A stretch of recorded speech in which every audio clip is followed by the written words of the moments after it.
Greetings, Earthlings.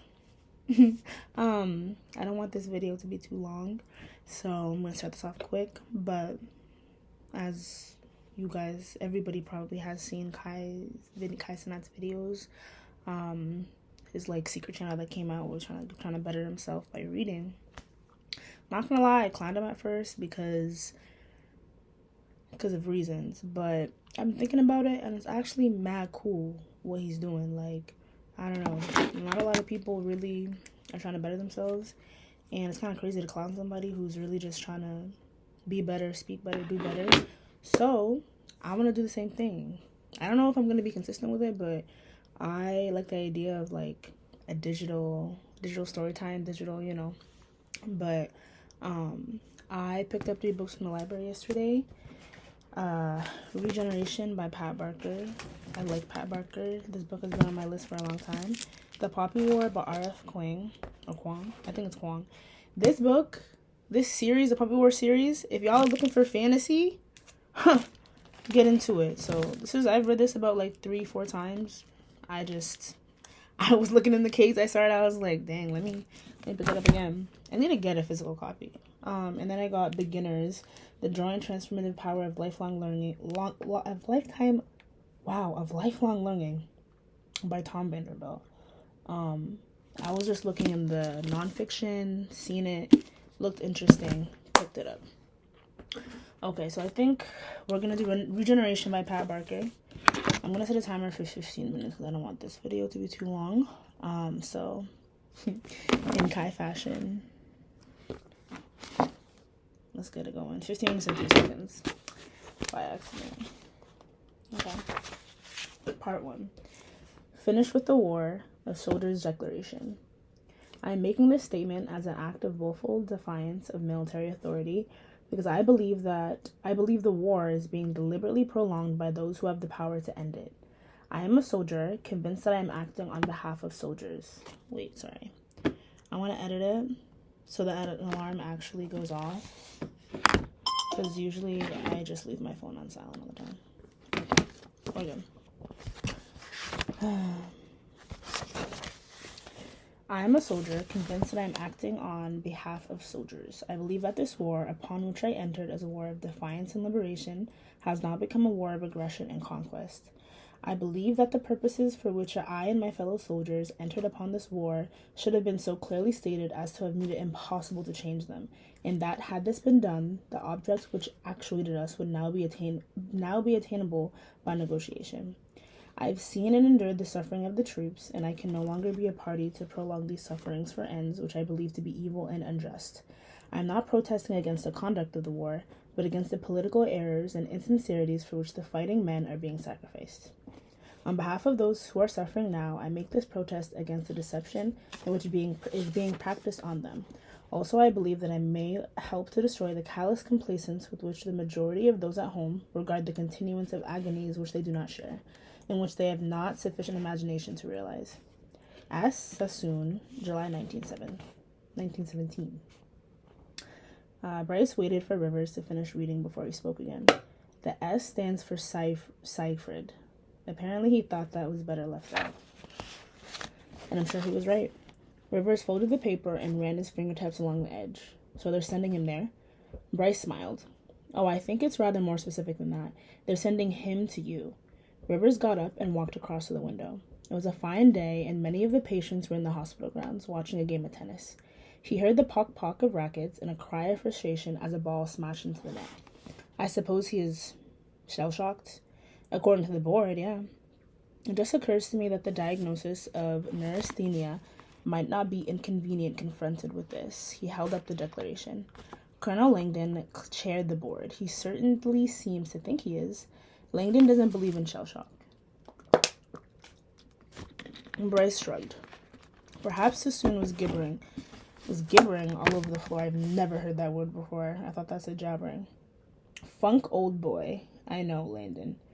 Rivers came back to his chair and sat down. He doesn't sound as if he's gibbering, does he? Okay, so that's like a type. Okay. Bryce said carefully, it doesn't matter what his mental state is. Surely it's better for him to be here than in prison. Better for him, perhaps. What about the hospital? Can you imagine what our dear director of medieval services Medieval. Dear Director of Medical Services is going to say when he finds out we're sheltering conchies as well as cowards, shirkers, scrimshankers, and degenerates. Scrimshankers, I like that. We'll just have to hope there's no publicity. There's going to be, I'm afraid. The declaration is going to be read out in the House of Commons next week. By Lee Smith. Rivers made a dismissive gesture. Yes, well, I know, but it still means the press. And the minister will say that no disciplinary action has been taken because Mr. Sassoon is suffering from severe mental breakdown and therefore not responsible for his actions. I'm not sure I'd prefer that to prison. I don't suppose he was offered the choice. Will you take him? You mean I am being offered a choice? In view of your caseload, yeah. Rivers took off his glasses and swept his hand down across his eyes. I suppose they have remembered to send the file. Sassoon leant out of the carriage window, still half expecting to see Graves come pounding along the platform, looking even more disheveled than usual.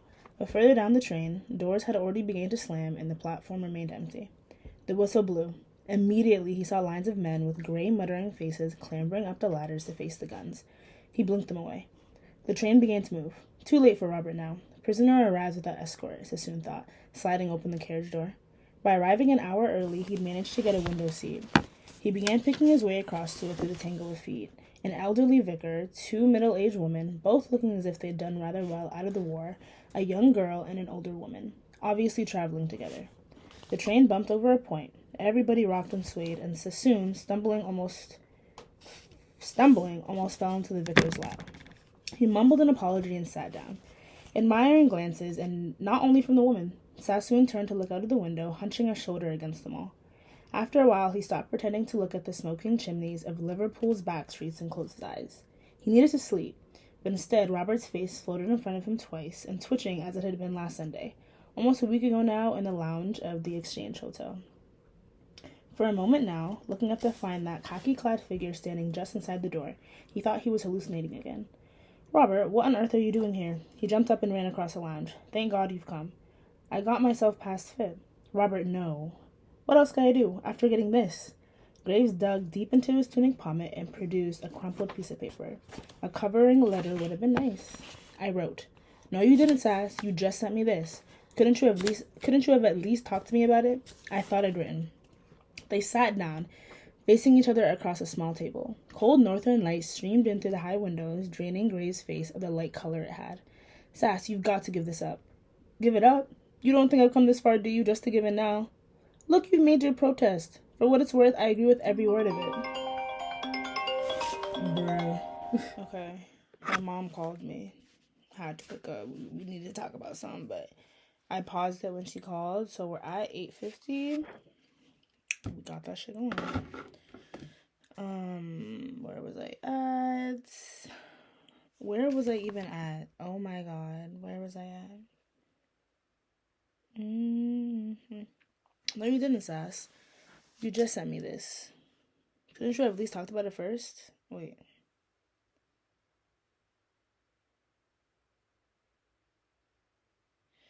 Look. Oh, okay. Look, you made your protest, but for what it's worth, I agree with every word of it.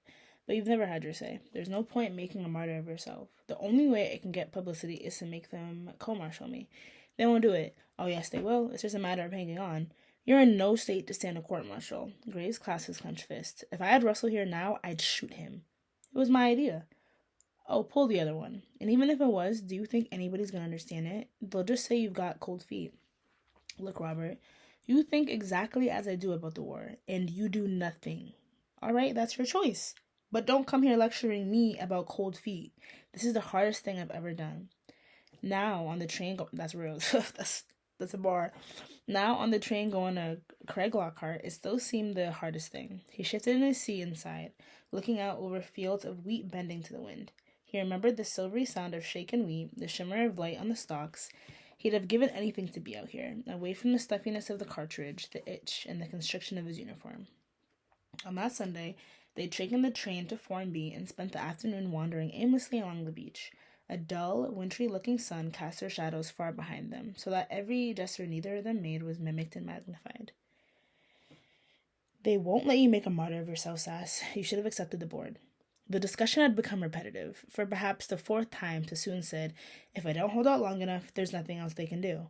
There's a lot they can do. Graves seemed to come to a decision. As a matter of fact, I've been pulling a few strings on your behalf. Sassoon smiled to hide his anger. Good. If you've been exercising your usual tact, that ought to get me at least 2 years. They won't court-martial you. In spite of himself, Sassoon began to feel afraid. What then? Shut you up in a lunatic asylum for the rest of the war. And that's the result of your string pulling, is it? Thanks. No, the result of my string pulling is to get you another board. You must take it this time. You can't put people in lunatic asylums just like that. You have to have reasons. They've got reasons. Yes, the declaration. Well, that doesn't prove me insane.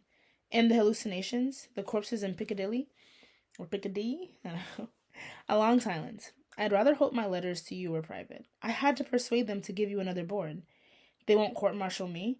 No, not in any circumstance. And if you go on refusing to be boarded, they will put you away. You know, Robert, I wouldn't believe this from anybody else. Will you swear it's true? Yes. On the Bible? Graves held up an imaginary Bible and raised his right hand. I swear. The shadows stretched out behind them, black on the white sand. For a moment, Sassoon still hesitated. Then, with an odd little gasp, he said, All right then, I'll give away. In the taxi, going to Craig Lockhart's, Sassoon began to feel frightened. He looked out of the window at the crowded pavements at Princess Street, thinking he was seeing them for the first and last time. He couldn't imagine what awaited him at Craig Lockhart, but he didn't for a moment suppose the inmates were let out. He glanced up and found the taxi driver watching him in the mirror. All the local people must know the name of the hospital and what it was for. Sassoon's hand went up to his chest and began pulling a loose thread where his MC ribbon had been. For conspicuous gallantry during a raid on the enemy's trenches, he remained for 1.5 hours under rifle and bonfire, collecting and bringing in or wounded.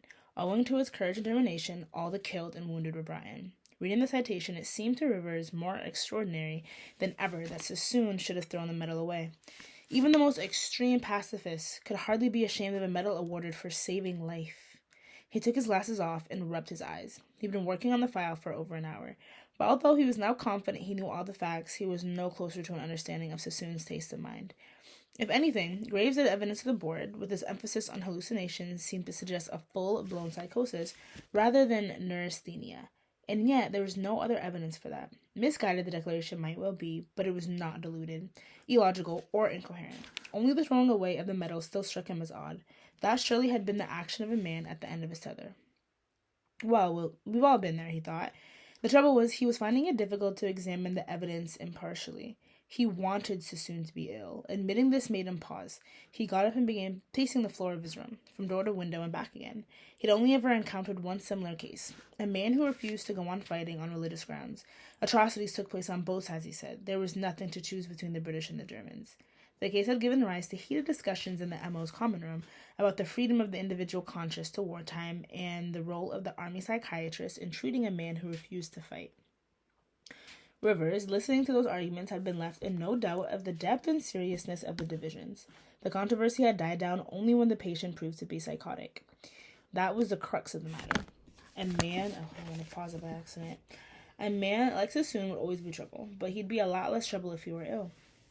Rivers was roused from these thoughts by the crunch of tires on gravel. He reached for the window in time to see a taxi drew up, and a man, who from his uniform could only be Sassoon, get out. After paying the driver, Sassoon stood for a moment, looking up at the building. Nobody arriving at Craig Lockhart for the first time could fail to be daunted by the sheer, gloomy, cavernous bulk of the police. Sassoon lingered in the drive for a full minute after the taxi had driven away, then took a deep breath, squared his shoulders, and ran up the steps. Rivers turned away from the window, feeling almost ashamed of having witnessed that small, private victory over fear. Chapter 2. Light from the window behind Rivers' desk fell directly onto Sassoon's face. Pale skin, purple shadows under the eyes. Apart from that, no obvious signs of nervous disorder. No twitches, jerks, blinks, no repeated ducking to avoid a long exploded shell. His hands, doing complicated things with cup, saucer, plate, sandwiches, cake, sugar tongs, and spoon, were perfectly steady. Rivers raised his own cup to his lips and smiled. One of the nice things about serving afternoon tea to newly arrived patients was that it made so many neurological tests redundant. So far, he hadn't looked at Rivers. He sat with his head slightly averted, a posture that could easily have been taken for arrogance, though Rivers was more inclined to suspect shyness. The voice was slightly slurred, the flow of words sometimes hesitant, sometimes rushed. A disguised stammer, perhaps, but a lifelong stammer. Rivers thought, not the recent, self-conscious stammer of the neurasthenic. While I remember Captain Graves rang to say he'll be along sometime after dinner, he sent his apologies for missing the train. He is still coming. Yes. Sassoon looked relieved. Do you know, I don't think Graves caught a train in his life, unless somebody was there to put him in it. We were rather concerned about you, in case a lunatic went missing. I wouldn't put it quite like that. I was all right. I wasn't even surprised. I thought he slept in. He's been doing a lot of rushing around on my behalf recently. You've no idea how much work goes into rigging a medical board. Rivers pushed his spectacles up onto his forehead and massaged the inner corners of his eyes. No, I don't suppose I have. You know, this may sound naive, but to me, the accusation that a medical board has been rigged is quite a serious one. I have no complaints. I was dealt with in a perfectly fair and reasonable way. Probably better than I deserved. What kind of questions did they ask? Sassoon smiled. Don't you know? I'd rather report it, if that's what you mean. I'd still like to hear your version. Oh. Did I object to fighting on religious grounds? I said I didn't. It was rather amusing, actually. For a moment, I thought they were asking me whether I objected to going on a crusade. Did I think I was qualified to decide when the war should end? I said I hadn't thought about qualifications. He glanced at Rivers. Not true. And then Colonel Langdon said, your friend tells us you're very good at bombing. Don't you still dislike the Germans? A long silence. The net curtain behind Rivers had billowed out in a glimmering arc, and a gust of cool air passed over their faces. And what'd you say to that? I don't remember. He sounded impatient now. It didn't matter what I said. It matters now. All right. A faint smile. Yes, I'm quite good at bombing. No, I do not so dislike the Germans. Does that mean you once did? Sassoon looked surprised. For the first time, something had been said that contradicted his assumptions. Okay, y'all. 15 minutes. We got to 11 pages in that 15 minutes, just about. That was a good little introduction into regeneration. The concept itself is very, very interesting. I think that the anti-war themes, it'll be interesting to kind of go further. That is kind of Pat Barker's whole thing. But yeah, this is cool. You know, I'm trying to speak better, articulate myself better, articulate my thoughts better. Just kind of, I have the fault of kind of going blank, especially in high stress situations. So I think that reading out loud can be helpful in that. I don't really get the chance to read out loud often, which I really do enjoy. So this was cool. We'll see if I'm consistent. Okay, bye.